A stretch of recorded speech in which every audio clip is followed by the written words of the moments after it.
Hello అందరికీ, చూసారు కదా నా బేబీ హెయిర్ ఎంత గ్రో అయిందో. నేనైతే ఒక ఆయిల్ తయారు చేసుకుంటున్నాను, మీకు చూపిస్తా, వచ్చేసేయండి.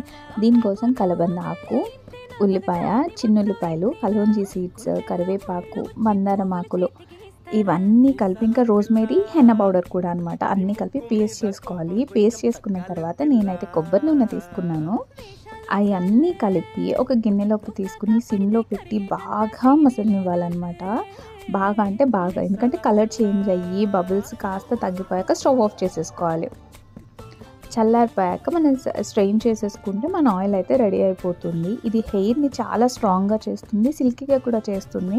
ఒక నైట్ అంతా ఉంచుకుని నెక్స్ట్ డే మార్నింగ్ తలస్నానం చేస్తే మనకి చాలా మంచి రిజల్ట్స్ వస్తుంది. వీక్లీ అట్లీస్ట్ ఒక ట్వైస్ పెట్టుకుంటే చాలా బాగుంటాయి అన్నమాట. హెయిర్ అనేది మంచి గ్రో అవుతుంది. ఓల్డ్ హెయిర్ అయితే ఊడిపోతుంది, న్యూ హెయిర్ అయితే మంచిగా వస్తుంది. Thank you for watching. By.